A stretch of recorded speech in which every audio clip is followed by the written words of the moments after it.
Welcome to the Deep Dive.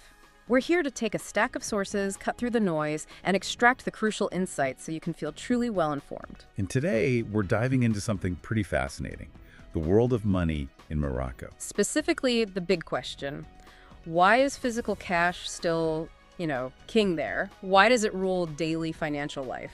That's the core of it. And our guide for this exploration is a really, really excellent article. It's called Cash in Morocco, written by Khalil over at Keygate. Khalil's analysis is fantastic, genuinely. It's so grounded, gives you this comprehensive picture, and really lays bare the structural forces keeping cash so dominant. Yeah, it's incredibly insightful. So our mission today is basically to unpack the key findings, the surprising details, everything from Khalil's work. We want to give you, the listener, a really clear, informed picture. Not just that cash dominates, but the deep why behind it. And what that means, for Morocco's financial present and its future, too. Because think about it, in so many places now, tapping your phone, swiping a card, that's just normal, isn't it?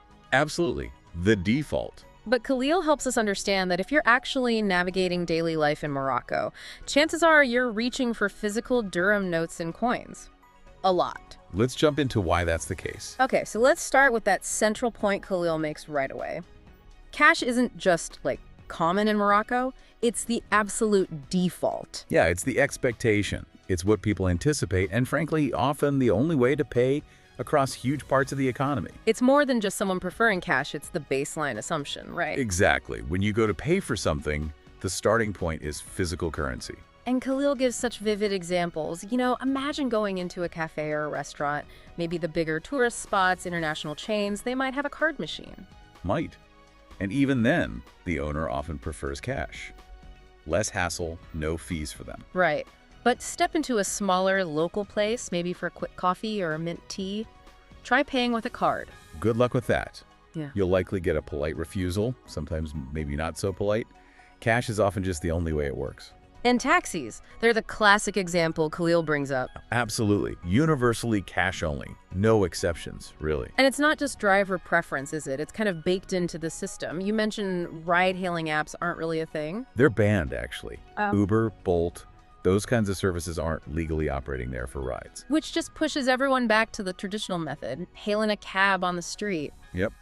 Negotiating the fare, maybe, if it's not metered. Paying the driver directly in notes at the end. No app tracking it, no digital receipt, just a straightforward cash transaction. Untraceable, really. Exactly. And then think beyond cafes and taxis.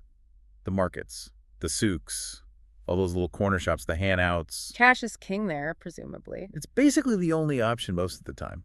The infrastructure for digital payments, or even just the desire for it from the vendors, it just isn't there for the vast majority. And it's not just the informal sector, is it? Khalil points out even some official places expect cash. Yeah, surprisingly. Paying certain fees at government offices, sometimes even paying for petrol at fuel stations. You still often need physical money. So Khalil pulls together some data to back this up. Market reports, observations, suggesting a figure around 90%. 90%, yeah, it's a staggering number. Around 90% of consumer transactions are still happening in physical cash. Wow. In this day and age, with contactless everywhere else, that's incredibly high. It tells you something deeper is going on. It really does. And Khalil's point is that it's not just tradition, that's how we've always done it. It points to bigger things. Like infrastructure issues, reliability. Infrastructure reliability, absolutely. But also fundamental questions about trust in the formal financial system and maybe just people wanting direct control over their money. You can actually see the pressure this puts on the system, can't you? Khalil talks about ATMs. Oh yeah, the classic ATM problem, running out of cash. It's a frequent, very frustrating reality. I've heard about that. When does it tend to happen most? It gets particularly bad during peak demand periods. Think public holidays like Eid al-Adha or Eid al-Fitr. Right, when everyone needs cash for gifts, food, travel. Exactly. Or the end of the month, when salaries get paid and people rush to withdraw funds for their bills and daily expenses. Big events, too. Sports tournaments, festivals. Yeah. They all strain the system. Khalil mentions a specific instance, doesn't he? July 2021. He does. It was widely reported then. Widespread cash shortages, really long queues forming at ATMs in multiple cities just before Eid al-Adha. People were genuinely struggling to get cash out. Because the machines were just empty. They were running dry. And it shows you it's not a minor thing. It genuinely impacts how people plan and behave. Which explains the advice you often see online, right? For locals and tourists. Yeah, the standard advice is make sure you carry enough cash, especially on weekends, holidays, peak season. You just can't assume you'll find a working, stocked ATM exactly when you need one. And that uncertainty, that unreliability, it feeds back into why people choose cash, even when maybe, technically, another option exists. Absolutely. Khalil touches on this behavioral choice. Even if a shop could take a card, many people will just default to cash To avoid the hassle. to avoid the potential hassle. The card machine might be down system Tay 7, as they say. The transaction might fail, there might be delays, or you might worry about hidden bank fees popping up later. So cash feels simpler, more reliable. It's perceived as reliable, immediate, straightforward. Digital options sometimes feel unreliable, slow, or costly. So for many, cash is just the path of least resistance. So let's just hammer that home again. Khalil's core point is that cash in Morocco isn't just one way to pay. It's the bedrock. It's expected. You plan your day around using it. And understanding that pervasiveness is key to digging into the deeper reasons why. Okay, so that's the what. Cash rules. Now let's get into the why. Khalil's analysis really digs into these underlying factors. Right, because it's not just surface level. There are deep-seated reasons, often linked to problems within the formal banking system itself. And the first big one he highlights is trust, or rather a lack of it. Yeah, this is probably the most fundamental factor. A significant portion of the population just doesn't fully trust digital transactions, or even the banks themselves to act in their best interest. It's a pervasive feeling. He gives a really striking example of this involving professionals. He does. He talks about a common cultural practice, especially among people like doctors, lawyers, the notaires, who handle legal documents and big transactions, and freelancers too. What do they do? It's widely known that many of them keep quite large amounts of money in physical safes, either at home or sometimes in their office, not in a bank. Wow. Significant sums, just sitting in a safe. Significant sums. It's not just a few people, it's a recognized thing. Khalil even mentions the phrase, hid it under the tile. Like literally hiding cash. It's an old saying, but it perfectly captures that ingrained habit of keeping wealth physically hidden outside the formal system, under the floor tile, metaphorically speaking. What's the motivation there? Is it just about avoiding taxes? Tax avoidance is definitely part of it, yes. Keeping income in cash makes it harder to trace. But Khalil suggests it's deeper than that, too. Like a fear of scrutiny. Exactly. A fear that if you have large sums in a bank account, the government or some authority might start asking questions about where it came from. Whether that fear is based on real experiences or just general apprehension, it's powerful. So that fear keeps a lot of money circulating completely outside the formal banking world. A huge amount. It points to this preference for keeping things opaque, having physical control, rather than financial transparency. Okay, so trust is a big one, but then there are the practical costs of banking, right? Yes, Khalil details these very clearly. Formal banking isn't free. Just having a basic current account usually comes with a monthly fee. How much are we talking? He says at least 20 Moroccan dirhams a month. Now, that might not sound like a fortune, but for many people, it's a noticeable, persistent cost that adds up. And it's not just the account fee. Transfers cost money, too. Right. Sending money to someone else's account isn't usually free. There are transfer fees, sometimes stamp duty fees, and extra charges if you want an instant transfer. Khalil notes that could be up to 25 MAD each time. So every time you move money electronically, you might be getting dinged. You often are, yeah. And these fees can really eat into smaller amounts being transferred. He also mentions some banks charge more than others, using BMCE as an example. Yeah, he points out that BMCE, for instance, might charge commissions on certain types of transfers that other Moroccan banks handle for free. These inconsistencies add to the frustration and the feeling that banks are just looking for ways to charge you. So you've got mistrust, you've got costs. What about the service itself? Reliability comes up again. Big time. This is a major source of frustration.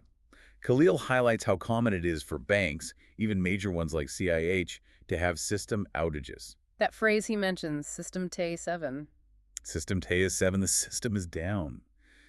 He says it's become almost a meme, a common expression. When something is so frequent, it becomes a running joke. That tells you something. It really does. It reflects a serious issue with the reliability of the core banking infrastructure that people depend on. And it's not just technical outages, it's bureaucracy, too. Oh, definitely. Yeah. Khalil gives that example of BMCE requiring customers to physically go into a branch. In person. Yes, in person. Just to update basic contact info like your phone number or address. In 2024, 2025, that feels incredibly outdated when you expect to do that online or in an app in minutes. It's a huge waste of time. He also mentions outdated tools like certain types of cards. Yeah, the Visa Electron example. He points out BMCE was still issuing these cards. And what's the issue with those? They're basically an old technology. Visa Electron has been phased out globally. Lots of international websites and merchants just won't accept them anymore. So if a major bank is still giving those out? It suggests they're lagging behind in adopting current international banking standards. And it means customers might get stuck with a card that doesn't work reliably, especially if they travel or shop online internationally. Okay, so let's pull that together. You've got the deep mistrust, the constant fees, the unreliable service, the frustrating bureaucracy, sometimes even outdated technology. It paints a pretty clear picture, doesn't it? Engaging with the formal banking system can often feel like a real burden, a hassle, or just too expensive for many people. And these issues don't exist in a vacuum. They connect to bigger economic factors. Exactly. Khalil links them to the structure of the Moroccan economy itself. A key point is the sheer size of the informal economy. Right, lots of jobs, small businesses operating off the books. And naturally, if you're operating informally, you're dealing in cash. It's the nature of the beast. Cash keeps things untraceable. Plus, not everyone even has easy access to banks, right? That's another factor, especially in more rural areas. Physical bank branches might be far away, and some people might lack the formal ID or paperwork needed to open an account. So they're effectively excluded from the digital system and rely entirely on cash. Khalil also mentions checks are still quite common. Surprisingly common, yes, especially for things like post-dated payments or business-to-business transactions. It keeps a certain amount of value flowing outside immediate digital transfers. And then there's that mind-blowing statistic about hoarding. Yeah, the 70% figure. An estimated 70% of the physical cash in circulation in Morocco never makes its way back into the banking system. 70%? Where does it all go? It stays hidden. Under mattresses, in safes, circulating within the informal economy, passed hand to hand. It's a massive pool of money just disconnected from the formal financial world. So looking at all of this, the trust issues, the costs, the unreliability, the bureaucracy, the outdated tech, the huge informal sector, the hoarding Khalil really shows us that cash dominance isn't just habit. It's a logical response to a system that often makes formal banking feel difficult, expensive, or untrustworthy. Cash is simply the path of least resistance for a huge number of people and situations. Okay, so cash is dominant, the reasons are deep, but Khalil does acknowledge digital payments are happening, right? Just slowly. Yes, he's careful to note that. It's not a completely cash-only society. Digital payments are making inroads, definitely. But the pace feels, well, glacial compared to how quickly things have changed elsewhere. Where are we seeing the most growth then? Mostly in the cities, the bigger urban centers, and in specific sectors that have more interaction with, say, international visitors or more modern business practices. Like tourism, big retail stores. Exactly. Tourism is a key one. Larger retail chains, supermarkets, and the growing e-commerce scene. Places where there's either a stronger customer expectation for digital payments or a clearer business case for adopting them. And smaller businesses, SMEs, are they getting on board? Khalil notes that they are, increasingly. Especially those in tourist areas or inside modern shopping malls. You're seeing more point-of-sale, POS, terminals popping up to accept cards. What about mobile payments, apps, wallets, QR codes? They're becoming more common, too. You see them around. But they still face those big hurdles we talked about earlier. Trust and awareness again. Trust and awareness, yeah. Getting the general population comfortable and confident using these newer digital tools is a slow process. An app existing doesn't mean people will instantly use it, especially if they don't fully trust the system behind it. Now, Khalil dives into the infrastructure behind these digital payments. He focuses on two main players, CMI and NAPS, and a bit of a battle between them. Right. CMI, the Center Monétique Interbancaire, has been the dominant force for ages. Since 2004, really. They've historically handled most card transactions, controlled the POS terminal network, almost a monopoly. And NAPS is the challenger? NAPS, North Africa Payment Services, is the newer player. They came in focusing more on modern fintech solutions, mobile apps, QR payments, online gateways. They have backing from MasterCard pushing for a more open market. And this led to a direct conflict. It did. NAPS basically took CMI on directly. In late 2024, they filed a formal complaint with Morocco's Competition Council, Accusing CMI of what exactly? abusing its dominant position, essentially saying CMI was using its historical near monopoly to unfairly stifle competition in the payment processing market. And there was a ruling on that recently. Yes, a really significant one in May 2025. The Competition Council rules against CMI. They agreed that CMI had abused its dominance and that it was harming competition. Wow. What does that mean practically for CMI? What are the consequences? It's a major shakeup. Hmm. The ruling forces CMI to do several things. They have to transfer their existing merchant contracts, the businesses using their terminals, over to other payment providers. So they lose their clients. They lose their direct client base. And they're banned from signing up new direct clients. They're basically being pushed into operating just as a technical processing platform, transparently, not as a competitor unfairly dominating the market. Khalil frames this as a huge win then for NAPS and other fintechs. Absolutely. It's seen as breaking open the market. It removes CMI's stranglehold and should, in theory, allow for much more competition. And the idea is that more competition leads to Lower costs for merchants, hopefully. If merchants pay less to accept cards, they might be more willing to do it. And more innovation, too, as different companies compete with better services and technologies. That sounds like a really positive step for digital payments structurally. Structurally, yes. Yeah. It creates the potential. But, and this is Khalil's crucial caveat, we need to remember reality on the ground. Infrastructure changes, but habits don't overnight. Exactly. Despite this big ruling, cash is still the default for most people, most transactions, especially in that huge informal economy where this CIMPS battle doesn't really register. Infrastructure can change with a ruling, but deeply ingrained behaviors around money, that takes much, much longer. Right, so while the groundwork is being laid, cash is still firmly in place for now. Very much so. Okay, let's shift slightly. Khalil also discusses a specific government initiative aimed directly at all that cash floating around outside the banks. Yes, the tax amnesty drive from December 2024. What was the deal with that? Recognizing just how much undeclared money was out there under the tile, the government basically offered a limited time deal. People had until December 31st, 2024 to deposit any previously undeclared cash into a bank account. And why would people do that instead of just keeping it hidden? What was the incentive? A massive reduction in penalties. Yeah. Normally, if you're caught with undeclared income, the fines are steep, potentially 30%, 37%, or even more. But under this amnesty, you just paid a flat preferential fee of 5% on the amount you declared and deposited. Only 5%. That's a huge discount. A chance to come clean, essentially. Exactly.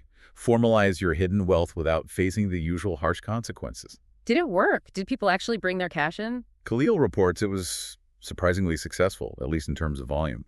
A total of 100 billion Moroccan dirhams was declared under the amnesty. 100 billion MAD. That's what, around 10 billion US dollars? Roughly, yeah. It's a colossal sum. And how much of that was actual physical cash flowing into the banks? He specifies that 60 billion MID of that total came in as direct cash deposits.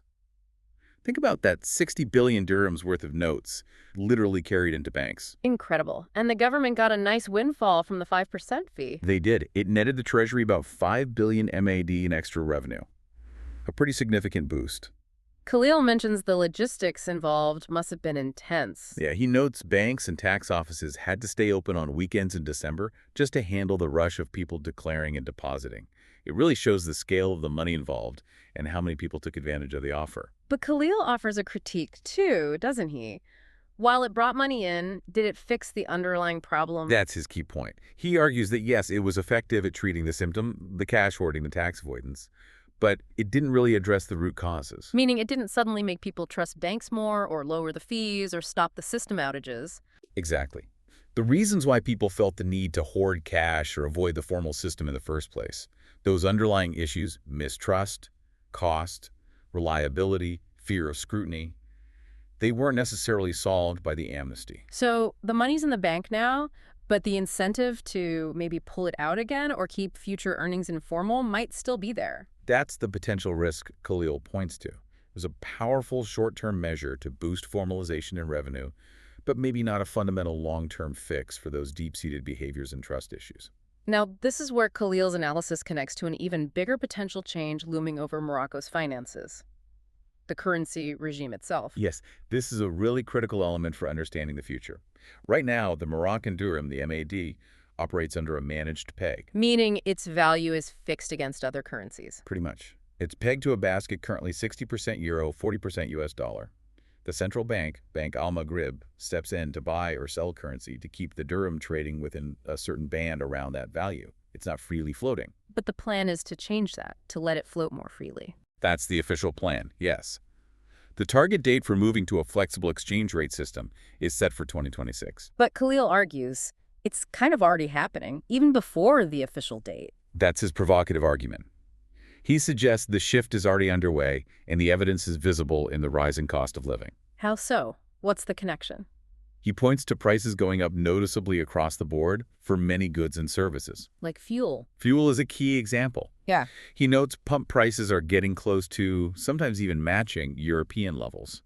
That suggests international price pressures, which would be felt more directly under a floating system, are already filtering through. He also used that example of imported clothes, like Zara. Yeah, that's a very concrete one. A Zara item costing maybe £20 in the UK is selling for 450 MAD in Morocco. And 450 MAD is way more than £20 at the official rate, right? Significantly more. Closer to 35 or 40 pounds. That's a massive markup that goes beyond just shipping costs. Almost double. Almost double.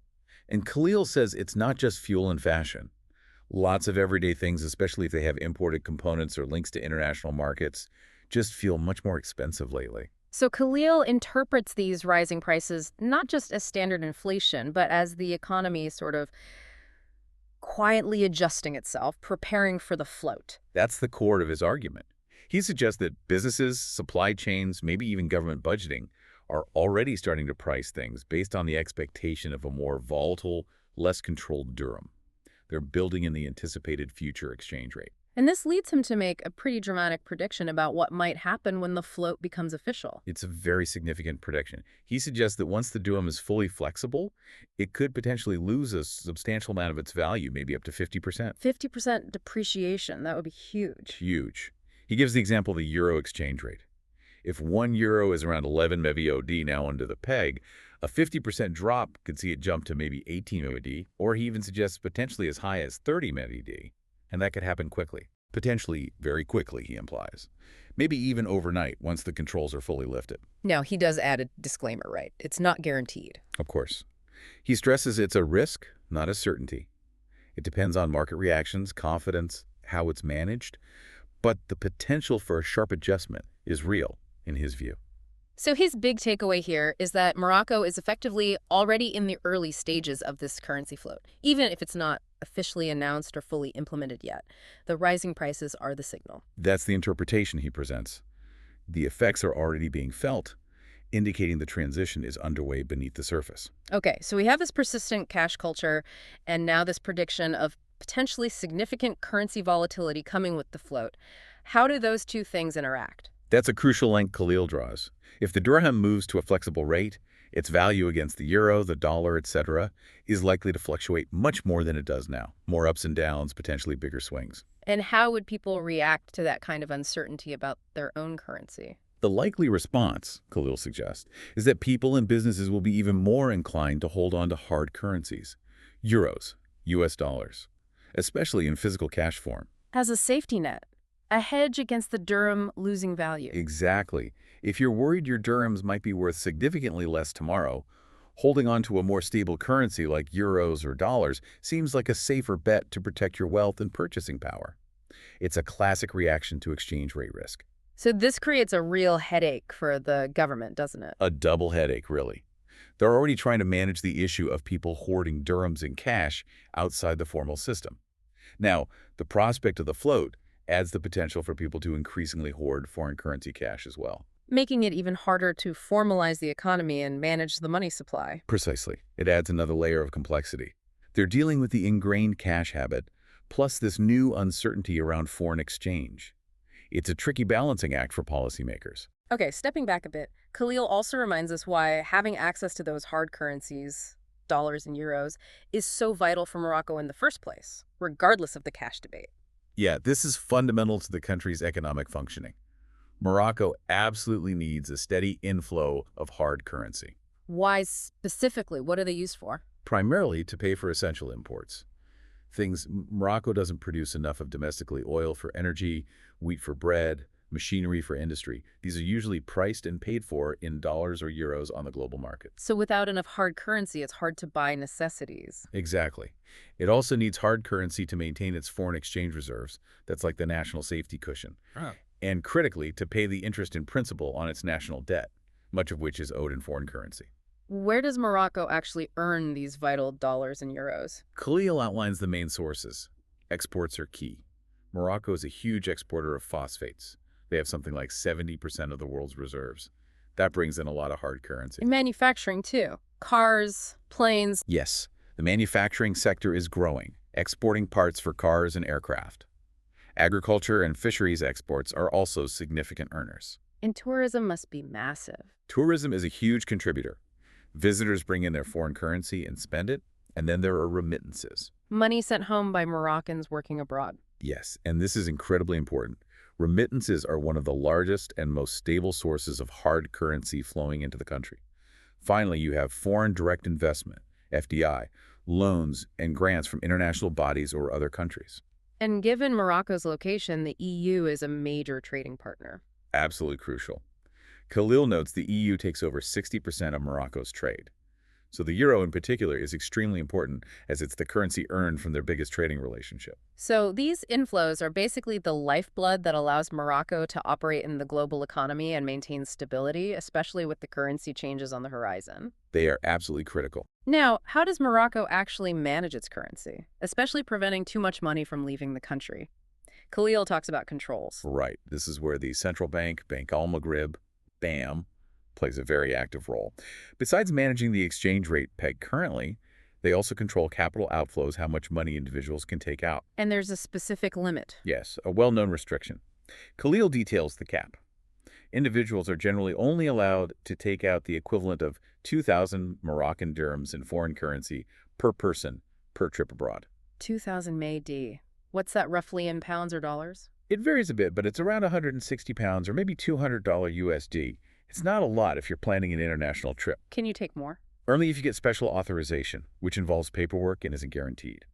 For most people, that 2,000 MAD limit is the practical reality. What are the effects of this cap? Khalil points out a few consequences. Well, first, it makes it really hard for currency exchange places outside Morocco, like in Europe or the US, to get their hands on physical dirhams to sell. There's just not much legally leaving the country. So that's why you generally can't buy dirhams before you travel to Morocco. That's a big part of it. It forces tourists to bring their home currency, euros, dollars, pounds with them, usually in cash. And exchange it once they arrive in Morocco. Exactly, at the airport exchange counter or banks within Morocco. It effectively keeps all that currency conversion activity on shore. And Khalil argues this helps Morocco's official numbers. Yeah, he suggests it artificially boosts the country's declared foreign currency reserves. Because the foreign cash comes in and is exchanged through official channels inside Morocco, BAM can track it and count it towards their reserves. So it's a control mechanism aimed squarely at protecting those vital reserves we just talked about. It is. Khalil frames it as a key stability tool for BAM. But, he acknowledges, it comes at the cost of convenience for travelers, both Moroccans going abroad and tourists coming in. And by making it hard to take dirhams out, it kind of encourages you to spend the dirhams you have inside the country. Reinforcing the internal cash cycle again. Indirectly, yes. And does Khalil think this cap will disappear when the currency floats in 2026? His prediction is probably not. He suggests BAM likely sees this outflow cap as too important for stability, especially during a potentially volatile float transition. So his view is that this 2,000 MAD restriction and the behaviors it encourages are likely to stick around for the foreseeable future. Let's make this reliance on cash really concrete. Khalil uses the example of a big event, like Morocco hosting the Africa Cup of Nations, AFCON. Yeah, that's a perfect case study for seeing the cash system under pressure. A huge influx of fans, tourists, all needing money. What happens? Khalil explains it triggers a massive surge in demand for physical cash. Suddenly, you have tens of thousands of extra people hitting the ATMs in the host cities. And those ATMs have withdrawal limits, we mentioned. Exactly. Limits are often around 2,000 or maybe 4,000 MAD per go. So if fans need a decent amount of cash for tickets, food, travel, souvenirs, they have to make multiple withdrawals. Leading to queues and maybe empty machines again? Queues are common, and the pressure on ATMs to stay stocked becomes intense. It highlights that bottleneck in the system. And outside the ATMs, the expectation is still cash, right? For everyday spending? Overwhelmingly. Taxis to the stadium, food from street vendors, buying merchandise outside the official shops. Most of those day-to-day transactions for a visiting fan will demand cash. This must also put a huge strain on the currency exchange places, like at the airport. Absolutely. Khalil points out that the FX counters, especially when people first arrive, get swamped. They struggle to keep up with the demand from visitors needing to swap their euros or dollars for dirhams immediately. Lines get long, they might run low on notes. So smart tourists probably anticipate this. They bring extra foreign cash with them. Many do, yes. They hear the stories or learn from experience. Bringing enough foreign currency cash means they're less reliant on potentially busy or empty ATMs and exchange counters once they're in Morocco. And Khalil notes an interesting side effect of all this foreign cash coming in. Yeah, there's an indirect benefit for the Moroccan system. When all those tourists exchange their cash at official bureaus or use their foreign cards at ATMs, that hard currency enters Morocco's formal financial system. Boosting those foreign reserves we talked about. Exactly. And because these visitors then need physical dirhams to spend, it fuels demand for cash within the local economy, helping to keep the cash ecosystem functioning smoothly, even during these massive demand spikes. It shows just how central cash is, even for large international events. Okay, let's zoom in on a smaller detail, a kind of micro friction that Khalil points out about the banking experience. The ATM denomination issue. Yes, this might sound like a small thing, but it adds to the overall feeling. It's about the notes the ATMs dispense. What's the specific problem? It's when you withdraw a decent sum, maybe the maximum 2,000 MAD, and the machine spits out the entire amount in really small bills, like exclusively 20 MAD notes. 20 MAD notes. So for 2,000 MAD, that's 100 separate bills. Exactly. You end up with this ridiculously thick wad of low-value notes. It's awkward to carry, feels insecure, and it's just inconvenient to use for paying for anything substantial. Try paying for dinner with 100 small notes. Precisely. And Khalil suggests this isn't just an annoyance, it's almost symbolic Symbolic of what? of how parts of the banking system can still feel a bit clunky or outdated, not really focused on customer convenience. These little frustrations like getting an inconvenient stack of bills, they add up. And they subtly make cash seem simpler. They do. When you handle cash directly, you and the vendor agree on the notes. It feels more straightforward. These small frictions in the formal system gently nudge people back towards the simplicity of cash. Given all this uncertainty, we've discussed the potential currency volatility, inflation fears. Khalil mentions people are looking for other ways to protect their savings. Gold comes up. Yes, he notes a definite trend: rising demand for physical gold in Morocco. What's driving that? Just the global gold price. That's part of it, sure. But Khalil links it strongly to local anxieties, specifically the uncertainty about the dirham's future value after the float, and just general worries about inflation eating away at the value of savings held in dirhams. So gold feels safer than holding dirhams, either in cash or in the bank. That's the perception driving the demand. Khalil explicitly mentions people seeing gold as offering more long-term security than holding cash or money in banks. It's tangible, it's historically held value, and it's independent of the local financial system's financial troubles. Is this just something the wealthy are doing? Apparently not just the wealthy anymore. Khalil observes it's becoming increasingly popular even among middle-class families. They're seeking stability, looking for a hedge against economic uncertainty, maybe buying smaller coins or jewelry. So it ties right back to that lack of trust in banks for long-term security and the jitters about the dirham's future. Exactly. When the formal financial system feels uncertain or risky, tangible assets like gold become much more attractive as a way to preserve wealth. Here's another practical headache Khalil points out. Another reason people might sidestep formal banking: the cost and difficulty of paying for international services. Right, this is a real friction point for many Moroccans needing to interact with companies or platforms based outside the country. It often ends up costing them extra. Can you give an example? He uses applying for a UK visa. The payment often has to go through specific online gateways, like WorldPay, which the UK government uses. And these gateways usually demand payment in foreign currency, euros, or pound sterling. Okay, so if your money's in a Moroccan bank account in dirhams, you have to convert. Where do the extra costs come in? It's often a double hit. First, the payment gateway itself, like WorldPay, applies its own exchange rate and probably a fee to convert your payment into GBP or EUR. But then, Khalil notes, your Moroccan bank often adds its own commission or fee on top of that for processing the international transaction with your card. Wow, so you get charged by the platform and by your own bank just to pay a Visa fee. Frequently, yes. It makes these necessary global interactions significantly more expensive than they might seem at first You glance. mentioned airlines too, like Ryanair. Same principle. Booking flights on some international carriers often routes you through their non-Moroccan payment systems, Hmm. forcing payment in foreign currency and potentially incurring those multiple layers of conversion costs and bank fees. So the lack of easy local currency payment options for common global services is a real pain point. It is. Khalil argues it either forces people to just suck up the extra costs and complexity within the formal system, or it creates an incentive to find workarounds, maybe keeping foreign cash aside or using informal channels to make payments. It just adds another barrier to smoothly using the formal banking system internationally. And maybe the most telling example of digital integration going wrong is what Khalil calls the PayPal paradox. The PayPal paradox. Sounds intriguing. What is it? Well, on the surface, things look okay. Khalil points out that some Moroccan banks, CIH for example, allow you to link your Moroccan bank account directly to a PayPal account. Seems useful, right? For online payments, maybe receiving money. Okay, seems standard. So where's the paradox? The huge catch, the core of the paradox, is that PayPal itself does not support the Moroccan dirham, MAD, as an operating currency. You can link your MAD account, but PayPal doesn't actually work in MAD. Wait, how does that even function then, if you send or receive money?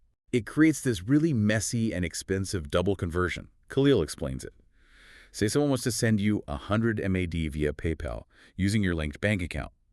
Your Moroccan bank first has to convert that 100 MAD into a currency PayPal does accept, usually US dollars, and they'll take their cut for the exchange rate and fees.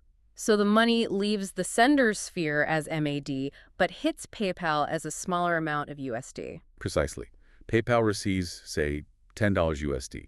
Now, if you, the recipient in Morocco, want to withdraw that $10 into your linked Moroccan bank account, PayPal has to convert it back. PayPal converts the USD back into Moroccan dirhams, again applying their exchange rate and potentially taking their own fees. Hold on, so it goes MAD to USD with bank fees, then USD back to MA with PayPal fees. You're paying for conversion twice on one transfer. That's the paradox. You get hit with fees and potentially unfavorable exchange rates twice. The end result is the recipient gets significantly less than the amount originally intended to be sent. That makes it almost useless for local transfers, or even small international ones. It largely defeats the purpose, as Khalil puts it, especially for transactions within Morocco or for smaller sums. The added cost and complexity are substantial. It often makes it far easier, cheaper, and more transparent to just hand over physical cash or use an informal method. So this PayPal situation is a perfect example of how, even when digital tools seem available, underlying system limitations can make them impractical and push people back towards cash. Exactly. It highlights how deep the integration needs to go to actually be useful and overcome the simplicity of cash. Wow, okay. We've covered a huge amount of ground today, really guided by Khalil's analysis in that Kegate article. Let's try and pull together the main takeaways. Yeah, his work really does give a fantastic, very clear view. It shows cash dominance isn't just superficial, it's woven into daily life because of this whole complex web of factors. And a huge part of that is the trouble with the banks themselves, right? That lack of trust, the fees for everything, the systems going down, the red tape. It actively pushes people away from formal digital options. Definitely. And while the digital infrastructure is getting better, that CMI ruling we talked about is a really important step for competition and innovation. Khalil's key point remains. Changing infrastructure is one thing. Changing decades of ingrained behavior is much, much slower. Exactly. Then there was the government's tax amnesty. Successful in pulling cash into banks, yes, but Khalil critiques it as treating the symptom, not the root cause of why people were hoarding in the first place. And then the big one, the looming currency float. Khalil argues it's already happening under the surface, causing prices to rise and predicting potentially significant dirham depreciation ahead. Which adds this whole new layer of complexity, potentially driving people to hoard foreign currency cash as a hedge against that volatility. And we saw how vital those hard currency inflows are for Morocco's economy, but also how the controls used to manage them, like that 2,000 MAD travel cap, create their own friction and reinforce relying on local cash. Right. And finally, even those small things matter. The annoying ATM denominations, the extra costs for paying international services, the whole PayPal paradox. They all add up to make formal digital systems feel less appealing than just using cash. So Khalil's analysis really gives us this detailed map. It shows the structural issues, the behavioral factors, the economic pressures, everything that explains why cash isn't just hanging on in Morocco, it's genuinely thriving. It's a fantastic piece of work for understanding the reality on the ground. So as we wrap up, maybe a final thought for you, the listener, to mull over. Morocco seems caught in this real tension, doesn't it? It really does. On one side, there's this clear need and push towards modernizing the financial system, integrating more with the global economy. Yeah. You see that with the float preparations, the need for hard currency. But bumping right up against that are these powerful local realities. The deep reliance on cash, the widespread mistrust of banks, the existing controls like the currency cap, and just the sheer force of habit. So the question is, how will these opposing forces play out? Especially after 2026. If the float happens as planned, what does that mean for everyday life, for business, for the average person dealing with money in Morocco? Yeah, which of those factors we discussed today, the trust gap, the tech issues, the currency fears, did you find most striking? It's a really complex picture. Definitely something to think about. Thank you so much for joining us for this deep dive. Yes, thanks for tuning in. We'll catch you on the next one. Goodbye for now.